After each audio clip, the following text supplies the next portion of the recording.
Let's get this out of the way. Gravity makes this a lot easier. When you send a toilet farther than any toilet has ever gone before, you're gonna run into problems. This is the toilet on board Artemis II, a device specifically designed to let these astronauts do their very human business in deep space. But the troubles started just an hour after liftoff. Christina, for the toilet, with the fault you reported, one of the first routine tests showed the toilet wasn't responding. We are postulating that the oxone beads came loose and went in and jammed the fan separator. It took a few hours of troubleshooting, but eventually relief. Houston, toilet is powered, waste tank purged.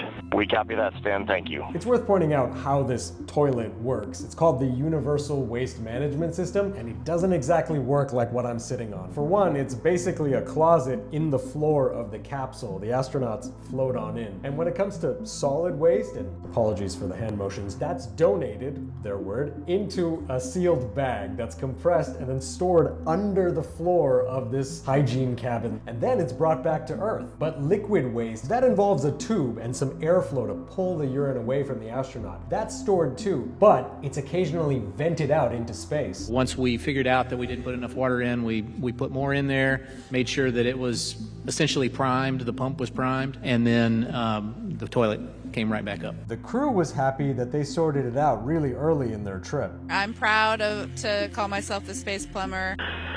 We see the blizzard, cool. This is what that venting is supposed to look like. But days into the mission, the venting wasn't working. The suspicion was that the lines were clogged and frozen. It's kind of a complex engineering issue when you expose a liquid to vacuum.